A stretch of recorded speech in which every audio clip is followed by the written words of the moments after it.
Welcome back to Broadcast.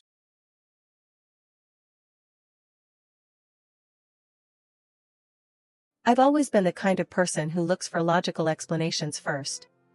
That's important to understand, because if I hadn't been, I might have reacted very differently the first night it happened. It was close to 2 a.m. when I heard it. Footsteps. Not loud. Not rushed. Just slow, deliberate movement directly above my bedroom ceiling. I remember lying there, staring at the dark, counting each step without meaning to. 1, 2, pause. 1, 2, pause. I told myself it was nothing. Old building. Thin floors. Someone going to the bathroom. Someone pacing while on the phone. Anything reasonable. The sound stopped after a few minutes. The second night, it happened again. Same time. Same pacing. But this time, something scraped across the floor, long and heavy, like a chair being dragged. I sat up in bed and waited for the noise to stop. It didn't. By the third night, I was already expecting it.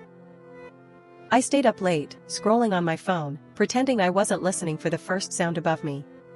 When it came, I turned the TV on. Not loud, just enough to blur the noise. I didn't want silence. Silence made it feel closer.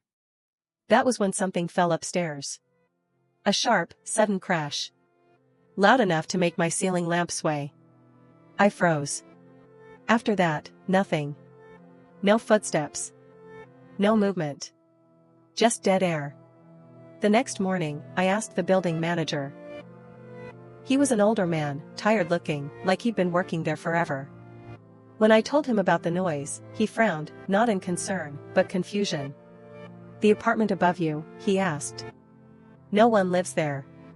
He told me it had been empty for months. The last tenant had left abruptly, abandoning furniture, clothes, personal items. The owner had sealed it and decided not to rent it out until renovations could be done. "No keys," he said. "Just us." I laughed nervously and said maybe I was imagining things. He didn't laugh back.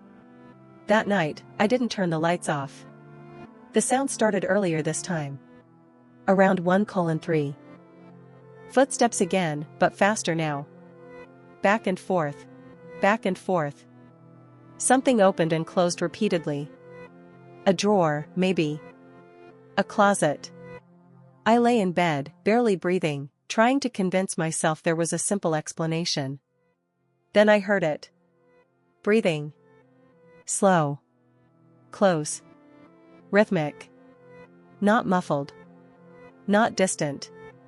I sat up, heart pounding, and the breathing stopped. At the same exact moment I stopped moving. That was the moment I knew I wasn't alone in this anymore. I turned everything off, TV, lamp, phone screen. The darkness felt safer somehow. I listened, counting seconds. 30. 45. A full minute. Then footsteps again, moving away from my bedroom. Toward the stairwell. That's when I locked myself in the bathroom.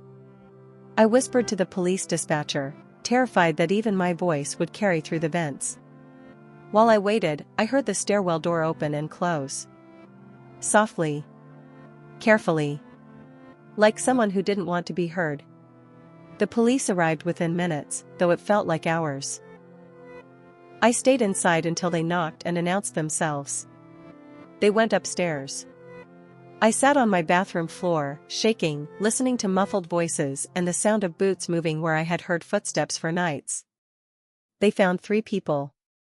They had broken into the building through a back entrance weeks earlier. The empty apartment was perfect, no neighbors, no lights, no questions. They used it to hide stolen items and themselves, waiting between robberies nearby. One of the officers told me the breathing I heard came from a man sitting cross-legged on the floor, right above my bed. Before they left, the officer looked at me carefully. "You called at the right time," he said. "They said they didn't plan on hurting you." Then he paused. "But they already knew you lived alone." I moved out less than a month later.